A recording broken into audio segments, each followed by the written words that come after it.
Esta es tu vida, sé protagonista. Dirige tu futuro en el mejor lugar. En la UBAC, detona tu potencial. En la UBAC, sé libre para avanzar.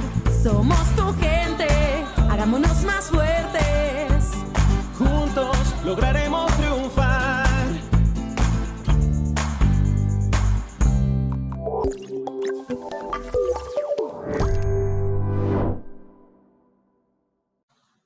Muy bien, buenas tardes a todos.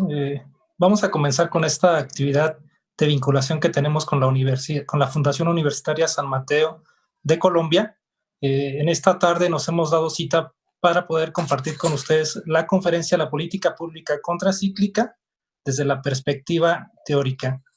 Para nosotros es un gusto que nos acompañen en esta tarde del día de hoy, 29 de septiembre.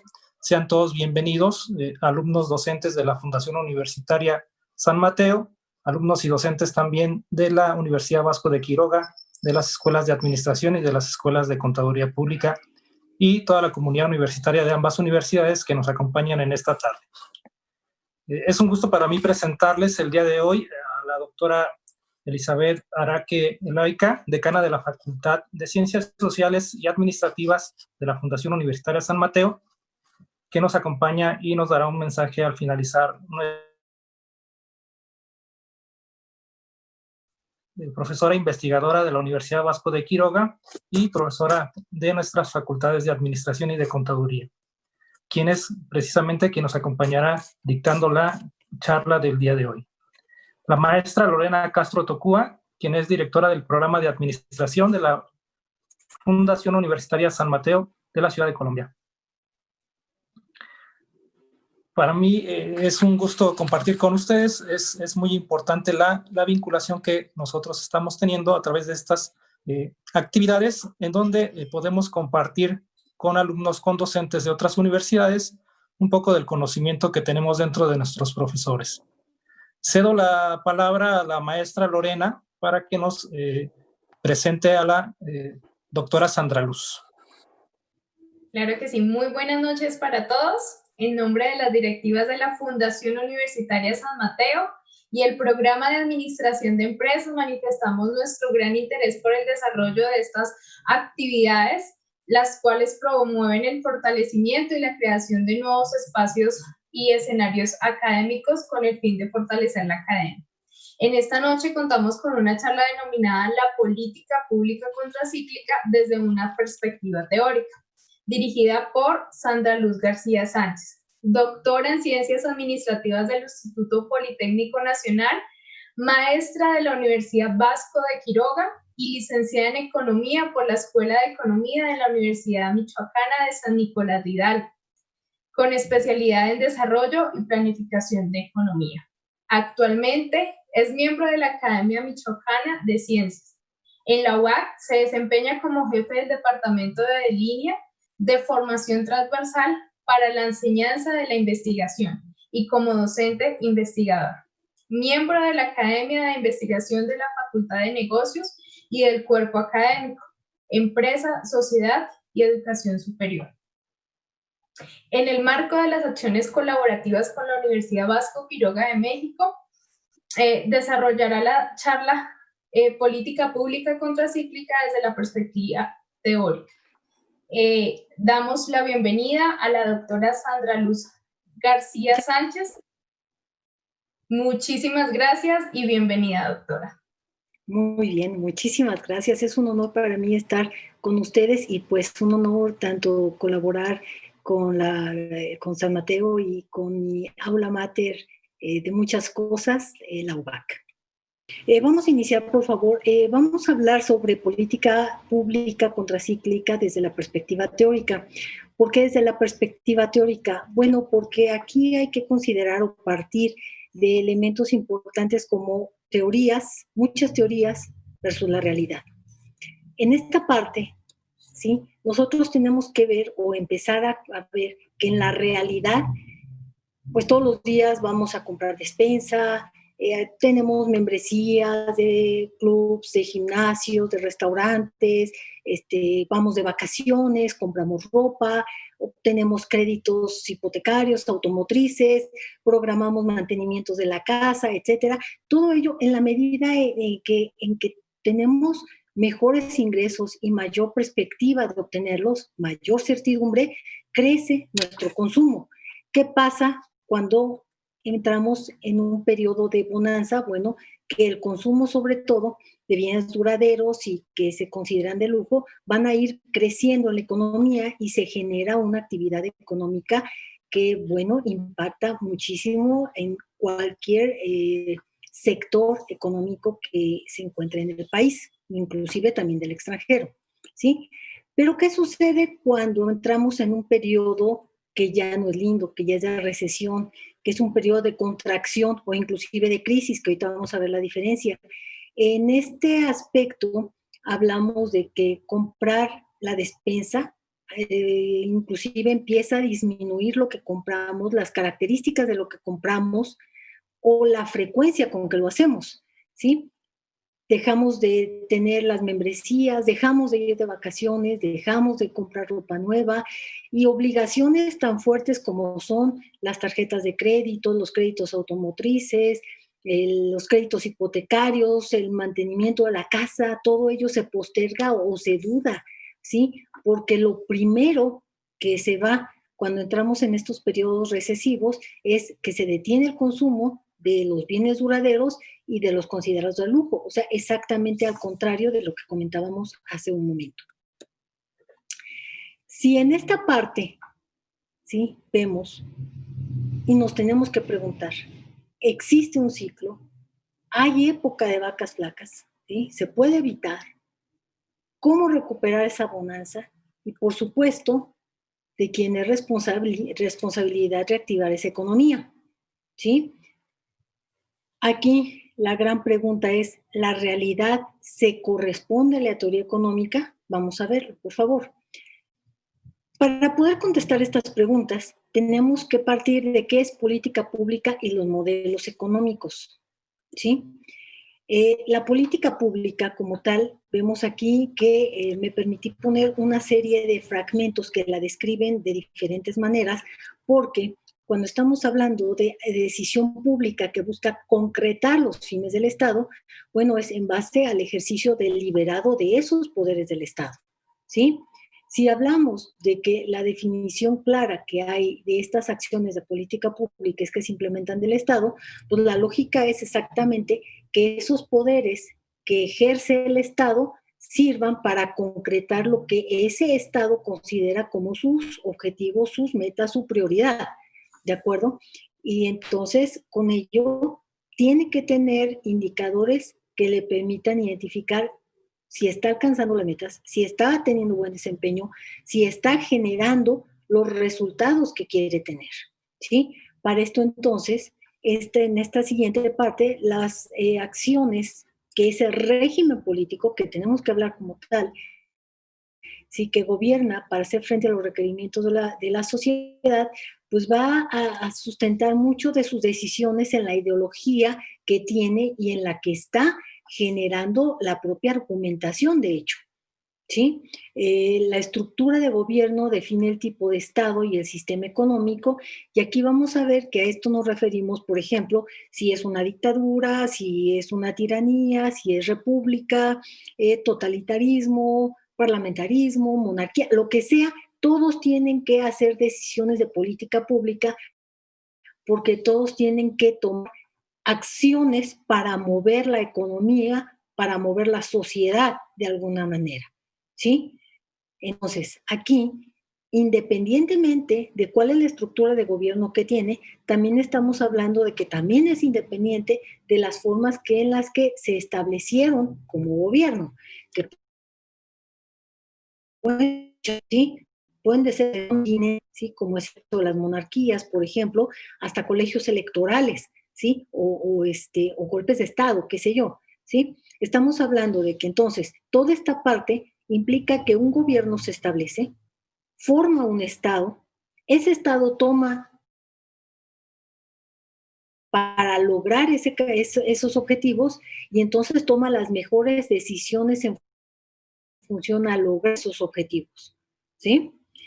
Esto permite que nosotros veamos que hay fundamentalmente dos esquemas básicos, ¿sí? Simplificándolo completamente. Es el modelo capitalista que tiene al mercado como su base de funcionamiento y lo que es el modelo socialista planificado, donde es el Estado el rector de la economía, ¿sí? Sustituye a las funciones de mercado. Pero hay también un esquema, el del modelo de economía mixta, que es el que combina tanto la planificación como la estructura del manejo de mercados, ¿sí? Es muy importante que distingamos porque a final de cuentas se basan en diferentes supuestos. El modelo capitalista se fundamenta en la propiedad privada, mientras que en el modelo socialista desaparece la propiedad privada y se establece una propiedad social, ¿sí? O colectiva. En el Inter, y aquí estamos hablando de este modelo de economía mixta, que no es uno, o sea, estamos hablando de una línea con un negro, con un blanco y con muchísimos grises, ¿sí? Que tenemos que aprender a observar y a evaluar, porque a fin de cuentas la ejecución de la política pública pues cambia de país a país, ¿sí? Y depende del modelo económico también que se establezca en ese país, porque en función a ellos que genera sus principios, sus instituciones, sus normas, sus reglamentos. Entonces, no es lo mismo un país que tiene, no sé, que no es lo mismo ejercer una política pública en Estados Unidos que en México, que en Noruega, que en Zimbabue, ¿no? Y no va a ser lo mismo porque a final de cuentas cada uno tiene una base y un sustento ideológico, político, económico, antropológico inclusive, que lo sustenta y que al final de cuentas tiene que tomarse en cuenta.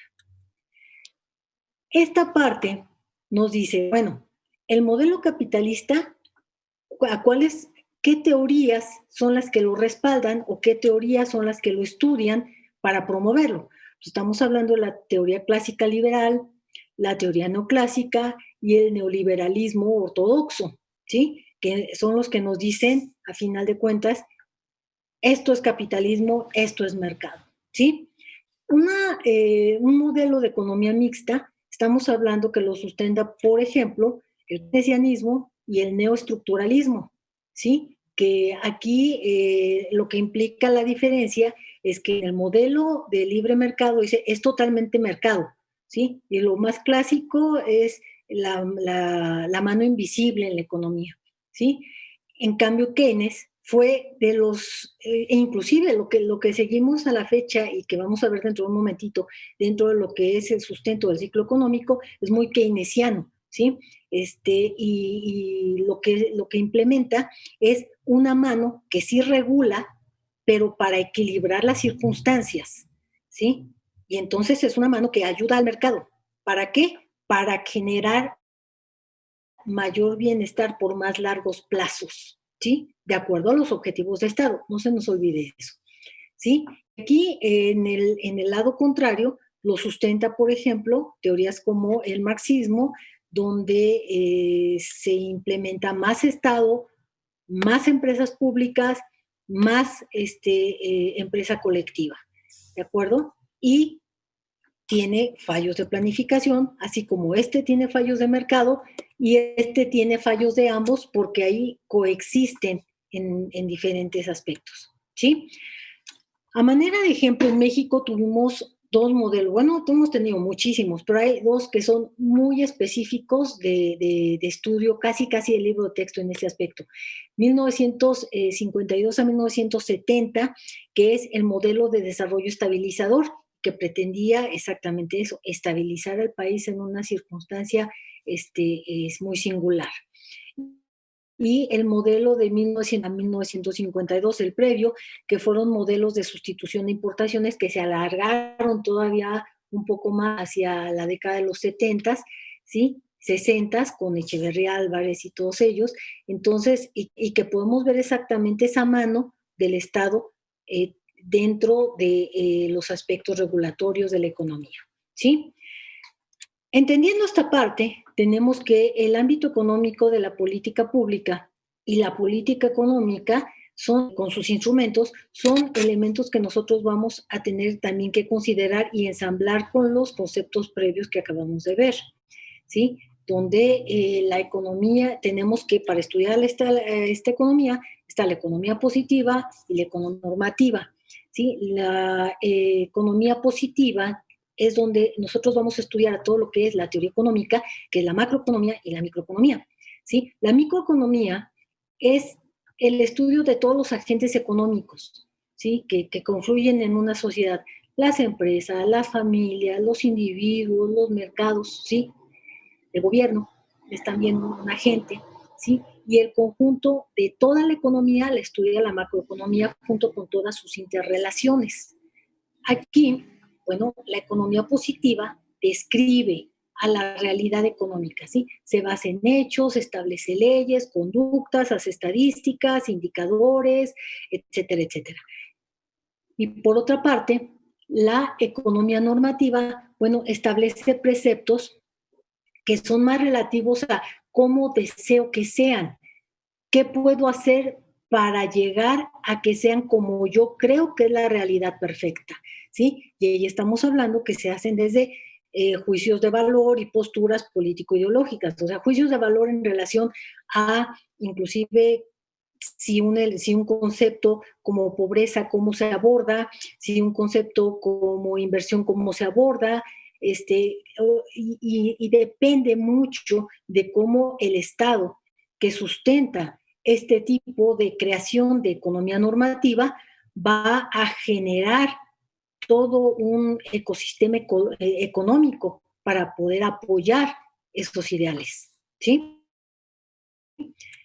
Vemos que la economía positiva puede preguntarse, a ver, ¿cuál es el efecto de aplicar una tasa cero en alimentos sin procesar? O sea, flat, economía, estadística, econometría, medición, indicador, ¿sí? Puede decir inclusive, un incremento artificial en el salario mínimo provoca inflación y desempleo. O sea, eso me lo dice la teoría, eso me lo dice la realidad, porque ya lo observé. En la economía normativa, las preguntas son totalmente diferentes y las afirmaciones también. Correspondiéndose en este caso, por ejemplo, en lugar de decir cuál es el efecto de aplicar la tasa cero, simplemente se afirma los alimentos sin procesar no deben causar impuestos al consumo, ¿sí? Subir el salario mínimo para recuperar el poder adquisitivo de los trabajadores fomenta el consumo interno y fortalece la recuperación económica. O sea, son afirmaciones desde un contexto y desde una postura, ¿de acuerdo?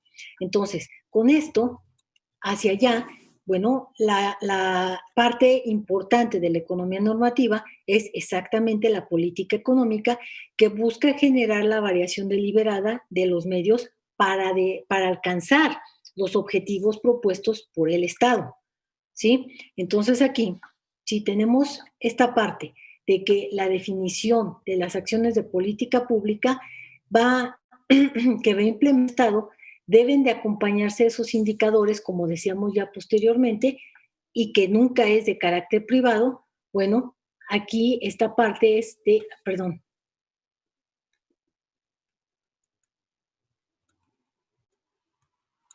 Es de que se establecen las directrices concretas que cada rubro integra a la política económica.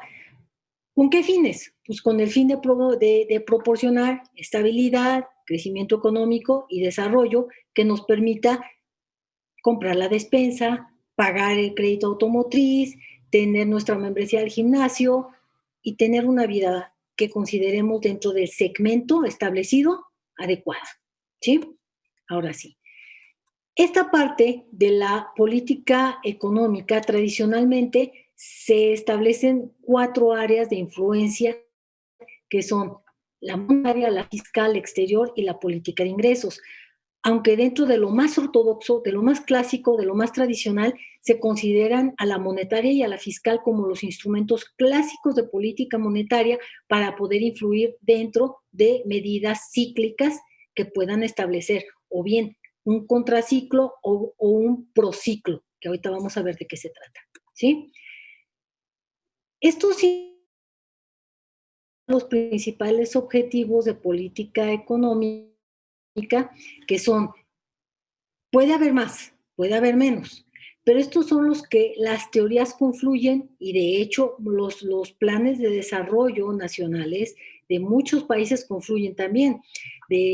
Como vamos a ver también en un momentito, incluso los objetivos del milenio también están volcados alrededor de muchos de estos objetivos. Lo que es el objetivo principal, básicamente, de crecimiento económico, ¿sí? Que per se es todo, el pleno empleo, la estabilidad de precios, la distribución del ingreso y la riqueza y el equilibrio en la balanza de pagos, o sea, todo lo que nos implica, la balanza comercial, tengo ahí un error, todo lo que nos implica importaciones, exportaciones, ¿sí? En esta parte, vamos de cada una de las políticas. La primera, que es la política monetaria, esa usualmente la desarrollan las autoridades monetarias, ¿sí? Es decir, los bancos centrales casi siempre. En México, por ejemplo, el Banco Central es Banxico y es independiente, es autónomo de gobiernos, de gobierno federal y de gobiernos estatales y tiene su propio gobierno. Esto hace que tomen medidas autónomas que deban de fusionarse con las medidas públicas que se toman en otros ámbitos que funcionen, pero es un regulador natural de la economía. En esta parte, ¿qué busca la política monetaria? Bueno, busca la estabilidad de la economía a través del talante monetario que hay en un país y regula sobre todo la tasa de interés. Aquí estamos hablando de que el circulante como tal me implica el encaje legal que tienen los bancos, me implica la expedición de moneda física, todos estos elementos que permiten que haya más dinero circulando en la economía. La tasa de interés o tasa de descuento, que es manejar lo que me implica una tasa de interés, pero con un destino sobre todo crediticio, para fomentar el crédito, porque a final de cuentas el crédito es uno de los grandes impulsores de las economías, ¿sí? Tanto para la empresa como para los agentes individuales y familiares, ¿sí? Y otro, por ejemplo, son las operaciones de mercado abierto, las famosas OMAS, que se les conoce, que aquí son vitales porque generan todo un funcionamiento de la economía en función al efecto financiero del papel que emite el Estado. La política fiscal, que busca la recaudación y la estabilidad financiera, incide en el incremento y la disminución de la actividad económica a través de la regulación, por ejemplo, de factores que permiten incentivar la inversión, de factores que permiten incentivar o retraer la recaudación, ¿sí? Aquí estamos hablando de que sobre todo los elementos que maneja son hablar de ingreso público y de gasto público, ¿sí? Entonces, a través exactamente de lo que recauda y de indicar hacia dónde se va lo recaudado y cuáles son las obras prioritarias, cuáles son los objetivos prioritarios, cuáles son los elementos que se tienen que estar trabajando, bueno, eso va a ser la política fiscal. La política exterior regula las transacciones con otros países, ¿sí? ¿En qué sentido regula las transacciones? Bueno, ahí estamos hablando de tipo de cambio, de balance de pagos, estamos hablando de elementos de creación de acuerdos, creaciones de zonas libres de comercio, etcétera, etcétera, que son parte fundamental de la política exterior. ¿Sí? Cuando hablamos de la política de ingresos o la política de rentas, ¿sí? Es importante porque busca la distribución de la riqueza e influye sobre los ingresos de los agentes económicos, es decir, sueldos, salarios, ganancias, etcétera, tanto de los individuos como de las empresas. Aquí hablamos, por ejemplo, de subvenciones, subsidios, desgravaciones, hablamos de herramientas para control de la inflación, en la estabilización de los precios como algo importante para poder mantener lo que es el ingreso real de la población, y los controles de salarios, que no todos los países los tienen, pero por ejemplo en el caso mexicano sí hay topes mínimos salariales, no máximos, pero sí hay topes mínimos, sí, que es el salario mínimo que conocemos. Todas estas herramientas se operan de acuerdo a los fines que se desean alcanzar, repito, de acuerdo a la orientación del sistema económico. Por lo tanto, no podemos decir que es solamente una receta la que se puede aplicar, porque a final de cuentas están destinados a generar crecimiento económico desde la perspectiva de ellos, desde la perspectiva de ese Estado, y están relacionadas, a final de cuentas, con la concepción de la economía del desarrollo que tienen, ¿sí?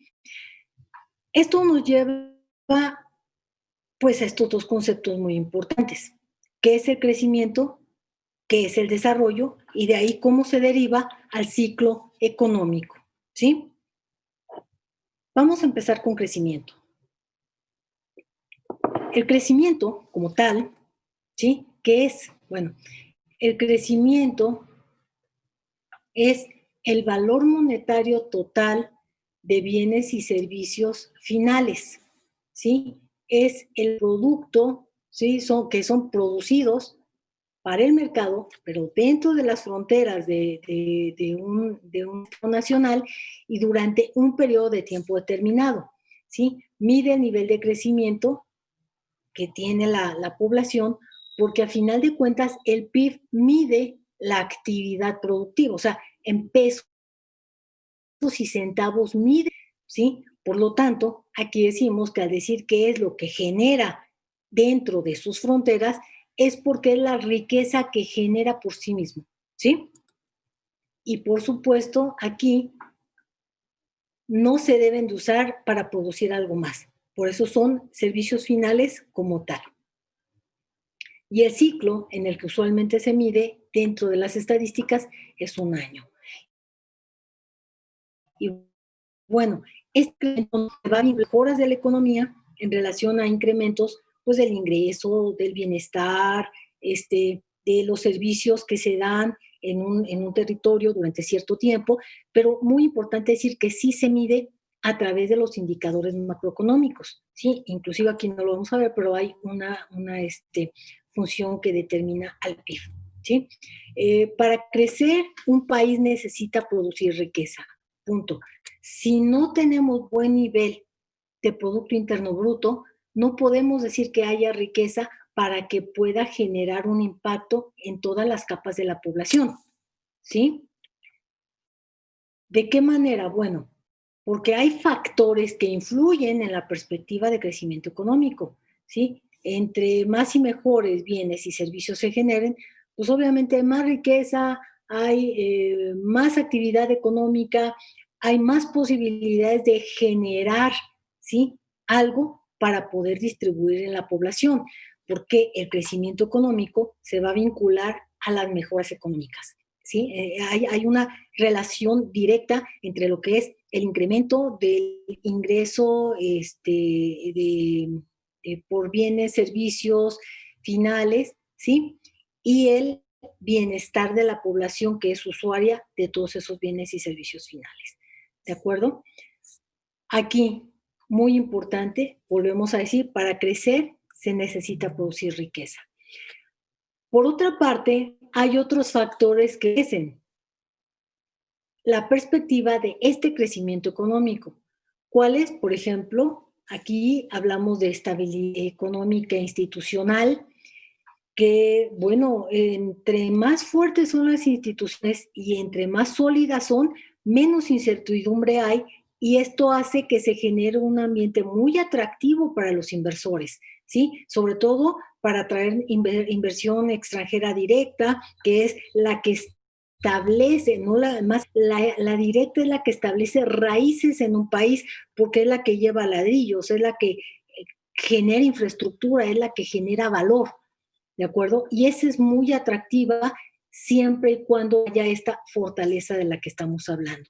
También, en condiciones óptimas, ¿sí? Pues bueno, la competencia como tal permite que más personas participen en la producción de diferentes bienes y servicios, y por supuesto el hecho de que haya más competencia, de que más personas participen, mejora las condiciones de consumo porque mejora las características de las condiciones de equilibrio de mercado, oferta-demanda, ¿sí? Y entonces se mejora el bienestar de la población también a través de ello, porque aparte de la diversidad, hay mejores condiciones porque se pelean por mí como consumidor. ¿De acuerdo? Y entonces aquí quiero resaltar de esta figura que tenemos en pantalla, vemos que hay estabilidad económica, intercambio global, competencia que era lo que resaltábamos aquí, hay mejoras en la productividad. ¿Por qué hay mejoras en la productividad? Porque hay relativamente mejores condiciones para mejores tecnologías y mejores relaciones de mercado. Y lo que quería resaltar era esta forma de infraestructura física. No solamente es infraestructura física per se, sino que es toda infraestructura inclusive que ahorita está tendiendo a mejorar el ecoambiente. Estamos hablando de nuevas energías, estamos hablando de condiciones de consumo y convivencia que disminuyan la huella de carbono. Estamos hablando de todo lo que ahorita las empresas que son certificadas como energías limpias, ¿sí? Las famosas CELS, bueno, ahorita la mayoría de los gobiernos, por ejemplo, están considerándolas como prioritarias justamente para un relevo ya de generación energética, ¿sí? Y la infraestructura digital es otro muy importante que se adiciona en la teoría, porque a final de cuentas, si por ejemplo esto que estamos haciendo se puede lograr, es gracias al incremento no solamente de los indicadores intensivos de tecnología, de las buenas condiciones de uso de tecnología, de dispositivos, de las variedades, etcétera, sino también de lo expansivo que es decir, el alcance poblacional que tienen, ¿sí? Es masivo y es muy importante y por lo tanto todo ello abona y fortalece al crecimiento económico, ¿sí? Eso es de resaltar que el comercio con otros países estimula el intercambio de bienes que para otro país pues puede ser costoso producir. Y esa es una de las normas más clásicas de la economía, ¿sí? Muy smithiana, muy ortodoxa, muy clásica, porque a final de cuentas, si para mí es caro producir algo y te lo puedo comprar a ti más barato, pues hacemos intercambio por algo que yo produzca más barato. Y esta diferenciación de competencia me permite ser más eficiente en lo que hago y generar intercambios que sean más redituables para todo el mundo y genera pues una reciprocidad comercial que hasta la fecha, bueno, se sigue manteniendo en mayor o menor manera.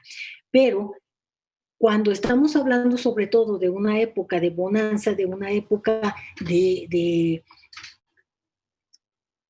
bienestar económico, ¿sí? Que es esa parte de alza que tiene la economía, bueno, las formas en que se manifiesta la economía es sobre todo porque suben las importaciones, ¿sí? Y no solamente que suban las importaciones de cuestiones de lujo, no. Estamos hablando ahí de cuestiones de importaciones, inclusive de capital directo, de inversión, estamos hablando de productos de lujo, estamos hablando de productos básicos, ¿sí? Por ejemplo, yo recuerdo mucho en la década de los 80, inclusive la tecnología que tenía México y que producía era pues no muy masiva, no muy asequible para la mayoría de las personas.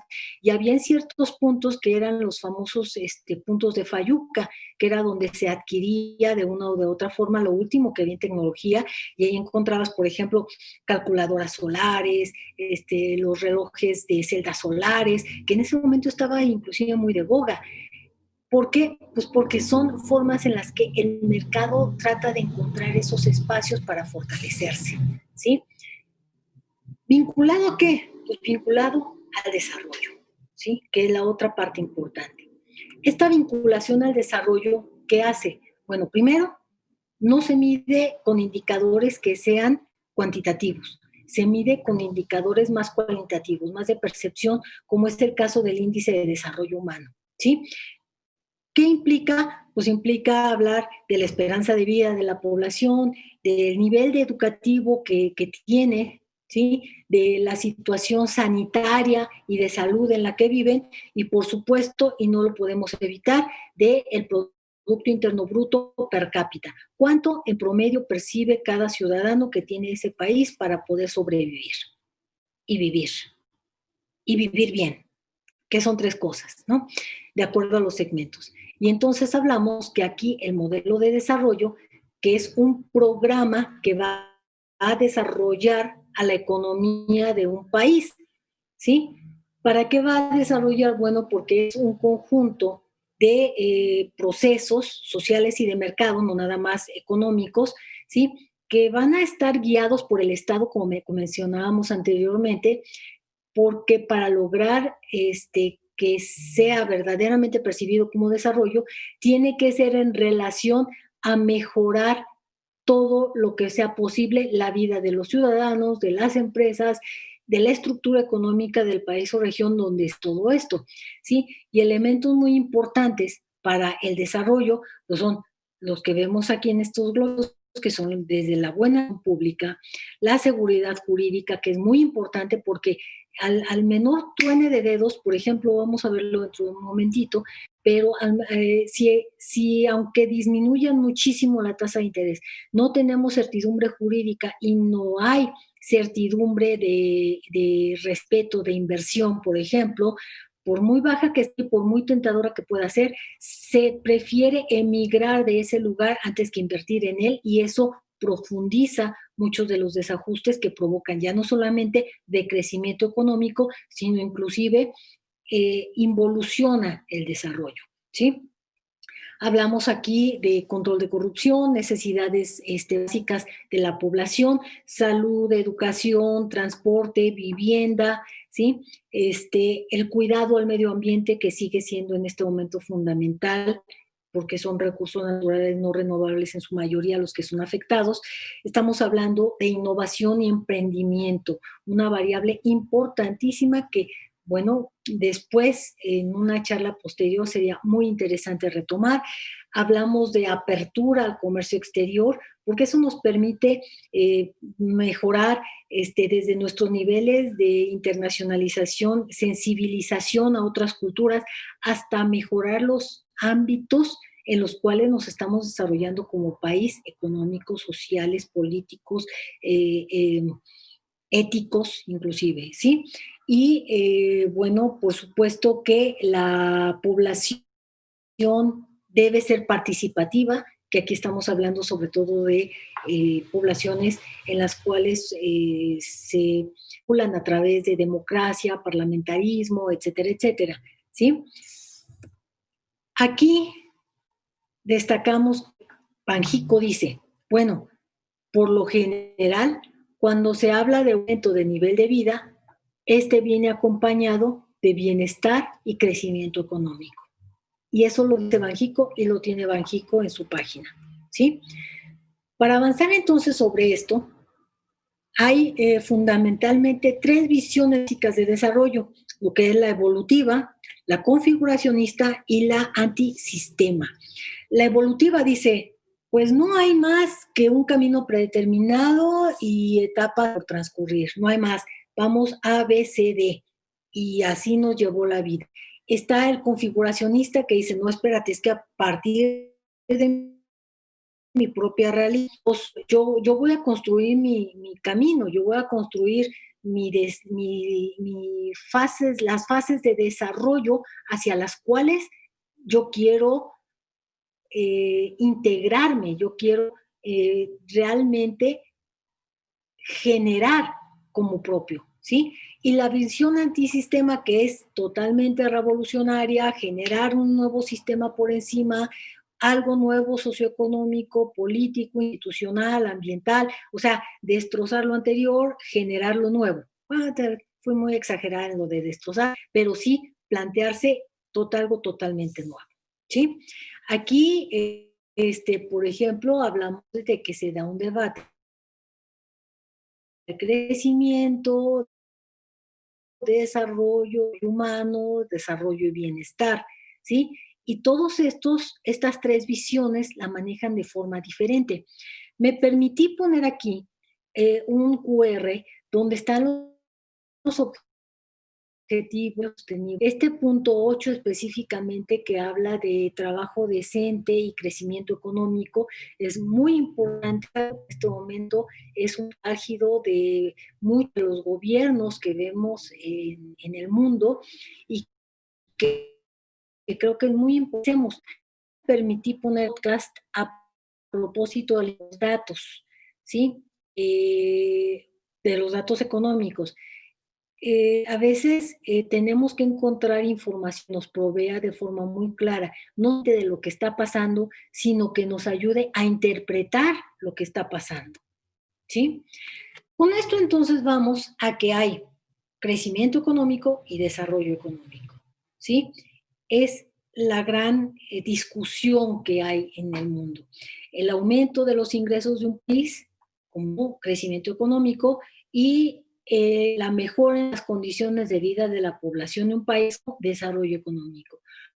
Los factores que influyen ustedes, por favor, que ahí se corresponden en muchos casos prácticamente de forma dependiente, causales, ¿sí? Los indicadores con los que se miden, ¿sí? Y los objetivos que persiguen, ¿de acuerdo? Mientras que el crecimiento económico persigue esfuerzos y avances de los países, solvencia económica. El desarrollo persigue esfuerzos y avances, pero para mejorar la calidad de vida de los habitantes. Pero recordemos lo que el mismo Bájico dice: no es posible generar desarrollo si no va acompañado de un crecimiento económico, ¿sí? De las medidas procíclicas y de las medidas contracíclicas en función a todo esto que hemos comentado. Bueno, que a final de cuentas, ¿sí? Aquí hablamos que en los años 70, por ahí, en el siglo XX, con los estudios estadísticos y econométricos, este tipo de mediciones toma nueva importancia, hablar de ciclos económicos, ¿sí? Pero es desde Francia, como comentábamos, desde finales de los 1800, ¿sí? Pero se retoma, por ejemplo, con los monetaristas, que dicen, no, es que los ciclos económicos los causa un exceso de liquidez y pues negligencias que hay de las autoridades monetarias para implementar las medidas adecuadas, ¿sí? Los marxistas nos dicen, no, es que la causa fundamental es la caída de la tasa de ganancia, ¿sí? Los schumpeterianos dicen, y tomamos ahí, los ciclos son naturales y van a venir con oleadas de innovación, de tecnología, porque cada vez se integran nuevos productos de nuevas empresas y estos están yendo y coactuando en el mercado. Llegan los keynesianos, que estos son muy importantes para lo que estamos hablando, porque son los que retoman en sí mismo todo lo que es el estudio de los ciclos económicos en relación a la implementación de medidas cíclicas que los fomenten o los detengan, ¿sí? Porque a final de cuentas, Keynes es el que atribuye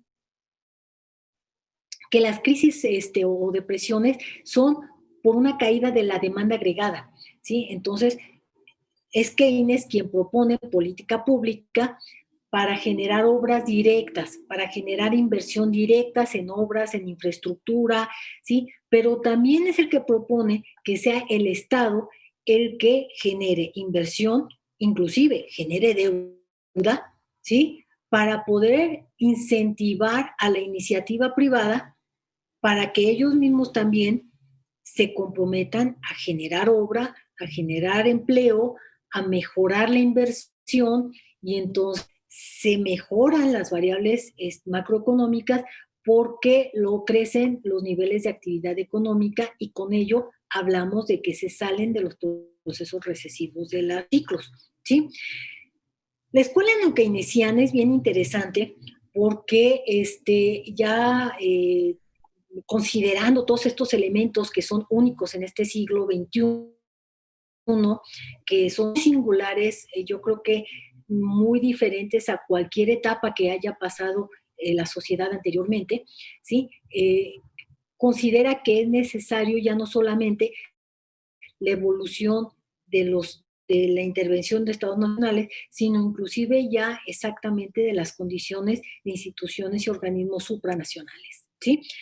Considera que los ciclos económicos, bueno, son causados por shocks aleatorios de innovación. Entonces, ahí estamos hablando un poquito Schumpeter, un poquito Keynes, ¿sí? Pero a final de cuentas, si hablamos ya de lo que los economistas contemporáneos aceptan, es de que, bueno, un ciclo como lo conocemos actualmente ya no es único, ya no es típico, ya no es con características predecibles, porque inclusive va a incluir periodos más largos de estabilización, va a incrementar periodos cortos de recuperación, ¿sí? De recuperación estacional, y a partir de ahí, en la teoría, se va a discutir pues el hecho de que haya un origen endógeno o un origen exógeno, es decir, que sea una crisis o que sea una perspectiva de ciclo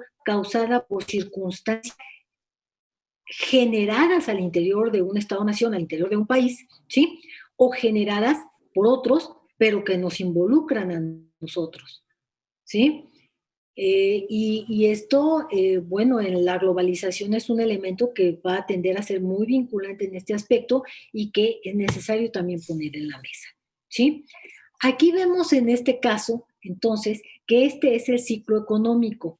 Hay la fase de recesión, de depresión, de expansión, de auge, y se repite nuevamente. Esto es muy interesante, al final de cuentas, de forma muy diferente. Por ejemplo, en la fase de expansión, ¿qué sucede? Que es esa que comentábamos al inicio de esta charla, que en la fase de expansión surtimos la despensa y nos damos el gustito y el vinito y cosas ricas y lindas y muy frecuentes, ¿sí? Y podemos contratar un crédito automotriz, etcétera, etcétera. ¿Por qué? Porque al final de cuentas el PIB está creciendo. Eso significa que está creciendo la actividad económica, que crece la riqueza que se está produciendo en el país, lo que mejora la calidad del empleo, mejora la cantidad del empleo, mejora el ingreso, mejora el consumo, mejora la inversión y, por supuesto, y muy importante, disminuye el riesgo de la inversión, ¿sí? En cambio, cuando estamos hablando de recesión, los indicadores van a caer, ¿sí? ¿Esto qué implica? Que en la recesión paulatinamente, ¿sí? Va cayendo, va disminuyendo el PIB, ¿sí? Cuando el PIB no tiene piquitos que lo levantan, entonces vemos que la recesión es continuada y cae hasta una depresión, ¿sí? El ingreso, el consumo, el empleo, todo baja. Aumente el riesgo, baja y vas todavía más. Esto es muy importante. Aquí entonces vemos que tienen que generarse, que sean expansivas, o sea, que hagan el efecto de choque contra las fuerzas contractivas para que pueda salirse de ahí, de la depresión, y entonces generar un proceso de recuperación donde vamos a ver que se mueve el PIB, pero ya no tan abajo, y de repente empieza a tener picos de recuperación y de repente empieza a tener una recuperación real. ¿Dónde está lo preocupante? Lo preocupante está, vean por favor esa línea amarilla que está cruzando pico. Esa línea amarilla es muy importante porque es la tendencia general que sigue el país. esta tendencia general que sigue el país, ¿sí?, es la que nos debe de preocupar porque es la tendencia de largo plazo. Entonces, esa línea puede estar así, es decir, ahí casi no hay crecimiento, el crecimiento está chiquito, puede ser un crecimiento grande, ¿sí?, de largo plazo, o sea, que los ciclos, ¿sí?, estén a lo largo de todo esto, ¿sí?, variados, repetitivos, pero que la tendencia sea a crecer. Pero es muy preocupante si un diferencia, ¿sí? Y aquí estamos hablando que no solamente es un ciclo económico, sino todo el grupo de ciclos económicos que están confluyendo en un periodo de largo plazo están dando una negativa de crecimiento de ese país y muy posiblemente, por ende, de desarrollo, ¿sí? Porque para este caso, por ejemplo, se habla de que hay medidas económicas que los gobiernos pueden aplicar para influir de diferentes formas, pues a través de cada fase, ¿sí? De cada fase del ciclo económico, ya sea para impulsar la inercia que lleva, que son las procíclicas, o ya sea para controlar la inercia y tenerlo, es decir, las contracíclicas. Aquí estamos hablando de que si el Estado quiere impulsar la inercia tratando de mantener estas tendencias a lo largo de la economía, pues estamos hablando que se aplican medidas que van en el mismo sentido de lo que está ocurriendo, y entonces van a establecer medidas que me permiten generar más inversión, de generar mejores condiciones crediticias, de generar mejores condiciones de empleo, de generar mejores condiciones de certidumbre, ¿sí? Y de asentamientos de inversión, por ejemplo. Estamos en este caso que sí, todas esas son medidas procíclicas y entonces, bueno, hablamos de aumento del gasto público, hablamos de aumento de la inversión pública, habla de emisiones de tasas impositivas, etcétera, etcétera, que tenderían a mejorar las condiciones de la inversión y por ende de la expansión económica, ¿sí? Pero, ¿cuándo se convierten en contracíclicas? Se convierten en contracíclicas cuando estamos hablando de que se encuentran en una fase de recesión y lo que quiero es reactivar, lo que quiero es recuperar, ¿sí? Entonces, ahí son medidas contracíclicas porque van en contra de lo que está sucediendo en el ciclo. Entonces, bueno, aquí, por ejemplo, pareciera pues muy obvio, pero hay que recordar que la política pública depende de los objetivos de Estado que gobierna y por eso significa privilegiar ciertos elementos a cambio de otros en la toma de decisiones de la cuestión de economía. Por ejemplo, si estamos hablando de bajar la tasa de interés, posiblemente estemos hablando de un riesgo cambiario. Entonces, ¿cuál quieres? Y hay que poner aquí en la mesa cuáles son los objetivos que persigues y privilegiar lo que deseas. Hay que ser muy cuidadosos. Bajo la tasa de interés. Para bajar la tasa de interés me garantiza que las inversiones se queden en el país o puede provocar todavía mayor desconfianza y se fugan de aquí.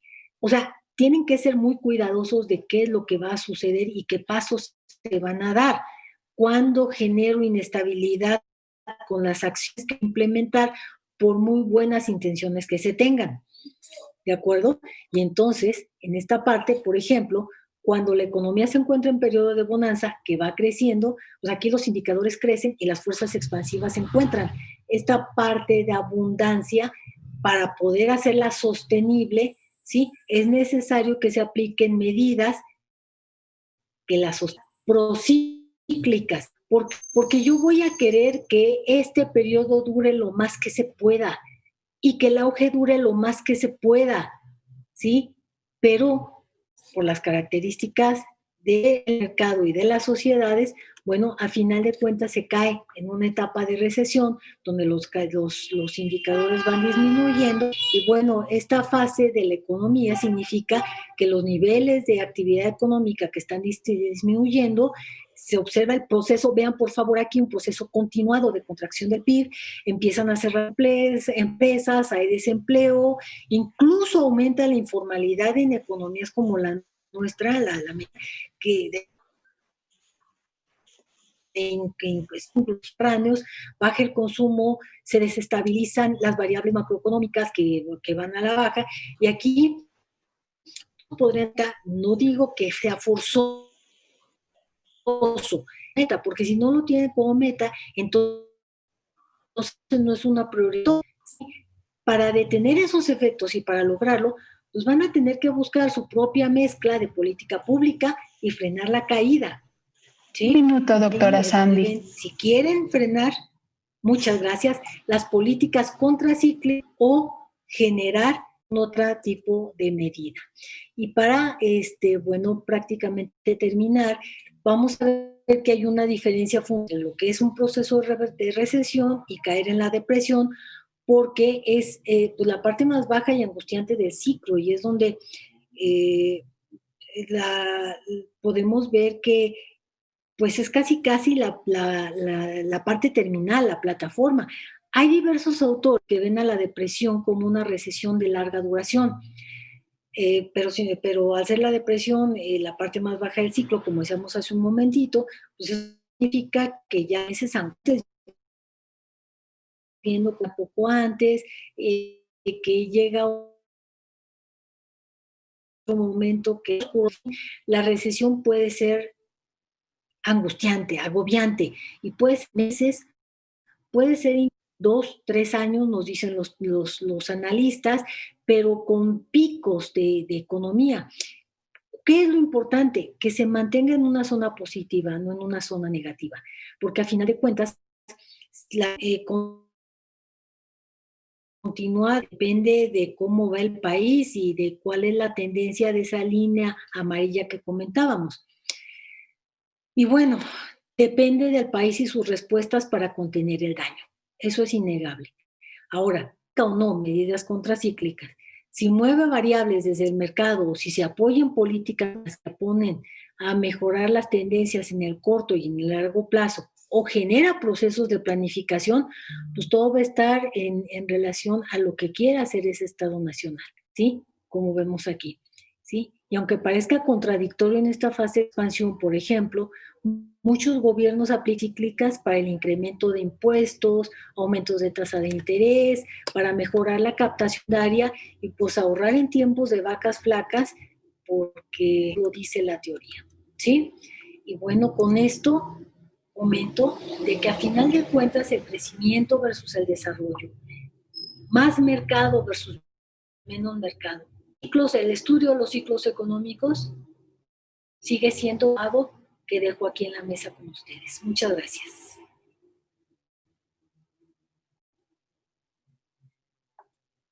Muchísimas gracias, doctora Sandra. Tenemos algunas preguntas a los participantes. En este momento, pues, tenemos un comentario de Lucía. Es muy bien, dice la doctora. Hay que tener mucho cuidado de lograr un crecimiento que lleve a la nación a su desarrollo, porque históricamente esto se ha dado en varias partes y en países. Tenemos una pregunta del docente Alberto Morales, quien pregunta, ¿cómo se puede generar una visión totalmente nueva sin llegar a caer en delitos, ya que cualquier cambio socioeconómico lo toman como ideas de evolución? No, bueno, creo que estamos mezclando varios aspectos, sin caer como en delito, pues estamos hablando de economía informal, inclusive de ya pues más oscuras, ¿no? Pero dentro de lo que son los procesos naturales de un contraciclo o de un prociclo en época de bonanza, estamos hablando de la innovación y del emprendimiento, y aquí muy schumpeterianos diríamos que sobre todo es en base a lo que es la implementación y el acceso tecnológico que se tiene. Por ejemplo, si estamos hablando de un proceso de producción y pensamos que hacia el norte del país están teniendo trilladoras, tractores de primerísimo nivel, están utilizando técnicas de cultivo muy avanzadas, etcétera, y de repente vemos que en otras regiones hacia el sur todavía están utilizando el arado egipcio y todavía tienen técnicas milenarias de manejo de productos agrícolas, pues entonces estamos hablando de un desequilibrio muy, muy, muy fuerte basado exactamente en el uso expansivo de la tecnología. ¿Dónde está allí la innovación o el emprendimiento? Pues va a estar exactamente en función a las necesidades detectadas del mercado para verdaderamente ser competitivos en los segmentos a los que vas dirigido. En silencio. ¿Sí? Porque si los que te compran, porque es producido con el arado egipcio, te lo compran, pues es tu segmento de mercado y sigue ahí y explota esa parte. Pero si lo que quieres es competir contra los que producen de primer mundo, hacia allá debe ir tu innovación. Muchísimas gracias, doctora. Tenemos una pregunta de Sergio David Guzmán. ¿México se encuentra en recesión o en depresión? En recesión. ¿Qué tendencia tenemos en México y qué hacer cuando hay negación por parte de las autoridades para reconocer en qué situación económica estamos? Esa es una pregunta de los 60,000 pesos. Me vi muy antigua diciendo los 64,000 pesos, pero bueno, porque a final de cuentas, como lo decía desde el principio, o sea, depende de las características del régimen en el que estamos en este momento y que identifique, por ejemplo, muchas de las medidas que hay, por ejemplo, en Alemania, están hablando de una participación de la inversión hasta del 30% del Producto Interno Bruto, ¿sí? Y aquí en México estamos con una participación, si mal no recuerdo, para este momento de contingencia, como del 2%. Entonces, pues abismos en cuestión de la aplicación de la economía depende muchísimo de las características de postura ideológica que se tiene. Si eres muy libertario, si eres muy neoliberal, pues vas a decir que se arreglen solitas las empresas, porque se queden los que se tengan que quedar, que se vayan los que se tengan que ir y que lleguen los que tengan que llegar, y se va a recomponer solito el mercado, y lo que voy a apoyar es en generar normatividad. Si estás dentro de lo que es los aspectos más sociales, vas a decir, bueno, entonces lo que voy a apoyar es al consumo, lo que voy a apoyar es a ciertos grupos vulnerables, etcétera, que generen o no generen consumo, que ayude o no ayude a la actividad económica, ya es independiente, porque era lo que comentábamos, depende de la visión que tiene el Estado. Ahora, si ahorita, por ejemplo, estamos viviendo en una época de recesión, sí, es una recesión, primeramente Dios, nos vamos a quedar a nivel recesión, y salir adelante, ¿sí? Pero si llegamos a que esta recesión, o sea cíclica, baje PIB, ahorita ya empezó a tener un pico de incremento que es muy esperanzador, bueno, eso de alguna manera debería de tender a que se viera la necesidad de fomentar el ejercicio público hacia las pequeñas empresas, que son aproximadamente el 90% del empleo que se genera en el país. Entonces, yo creo que va a ser necesario que los organismos como Banjico, como Hacienda, como Función Pública, como los estados independientes que forman la federación, etcétera, de alguna manera levanten la mano y extiendan ellos mismos también su propio programa de política pública, ¿sí? Para que se pueda establecer de una forma verdaderamente organizada y que tenga ese impacto deseado, ¿no? Muchas gracias, doctora. Tenemos una pregunta de Alberto Morales. ¿Cuáles herramientas puede usar un emprendedor para identificar el momento adecuado dentro del ciclo económico? Schumpeter dice, el momento de crisis es el adecuado, ¿sí? Porque ahí es donde la implementación tecnológica, inclusive también dicen eso los libertarios, ¿sí? Dicen, el momento de recesión y de crisis es donde se genera como un movimiento de la economía que permite que suban nuevos elementos estructurales a la superficie. Y estamos hablando que Schumpeter, por ejemplo, dice, es que el detonante en las economías es la transición tecnológica y maneja inclusive los puntos donde hubo la transición tecnológica, y ahorita esa transición tecnológica la estamos viviendo rapidísimo, cada periodo, con periodos muy cortos y con todo muy cambiante. Y no solo me refiero a la tecnología de comunicaciones que estamos ahorita disfrutando y que es muy asequible. No, estamos hablando de tecnologías inclusive de energías, de satelitales, estamos hablando inclusive de ¿cómo se llama?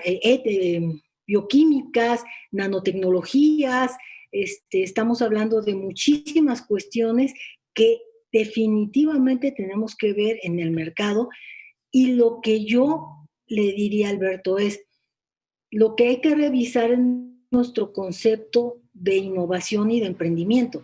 Porque cuando un concepto de innovación y de emprendimiento no está vinculado a procesos investigativos para que puedas obtener resultados con menor nivel de riesgo, pues entonces tenemos que repensarlos, ¿sí? Porque si pensamos que emprendimiento o innovación es poner unos tacos diferentes, pues entonces puede ser que no estemos encuadrándonos con la nueva realidad y el periodo de vida que como empresa se tenga pueda ser muy corto. Y sí, pongan tacos buenísimos si quieren, pero tienen que tener un valor agregado que sustente su ejercicio en el mercado. Bueno, vamos a concluir nuestra charla pidiéndole a la decana Elizabeth Araque si nos puede brindar unas últimas palabras, y con eso concluiríamos el evento de esta tarde. Muchísimas gracias a todos también por su presencia, por su atención, y esperamos poder brindarles más espacios como este para la discusión y para la reflexión de temas importantes tanto para Colombia como para México. Gracias. Muy buenas noches. Buenas noches. Un saludo especial a toda la audiencia que nos acompañó en este evento académico de charlas de la política pública contracíclica desde la perspectiva teórica, pues de parte de nuestro señor rector, el doctor Juan Carlos Cadavid Botero, y de nuestra vicerrectora académica, la doctora María Luisa Costa, también igualmente reciban un caluroso saludo. Celebramos estas acciones desarrolladas en el marco de colaboración con la Universidad Vasco Quiroga de México y la Fundación Universitaria San Mateo. Igualmente, pues agradecemos especialmente a la conferencista por compartir sus investigaciones y la gestión de conocimiento, a la doctora Sandra Luz García Sánchez, al doctor Alberto Olivares Flores, el director de la Escuela de Administración y Contaduría Pública de la UBAC, y a la doctora Lorena Togua, directora del programa de Administración de Empresas, por permitirnos este espacio académico entre las universidades. A todos muchísimas gracias y esperamos obviamente este y otros más eventos en este contexto de colaboración. Muchísimas gracias, doctor Alberto, por la invitación. No, muchísimas gracias a ustedes. Y bueno, repito, igual, gracias a la doctora Sandra Luz. Excelente charla que nos brindó el día de hoy en esta tarde. Y damos las gracias a todos los participantes, asistentes, alumnos, docentes de ambas universidades, tanto de la Fundación Universitaria de San Mateo como de la Universidad Vasco de Quiroga. Que tengan muy bonita tarde y muchísimas gracias a todos. A ustedes, muchas gracias. Muchas gracias. Que estén muy bien. Muchas gracias. Muchas gracias. Gracias, hasta luego. Bien. Gracias, hasta luego.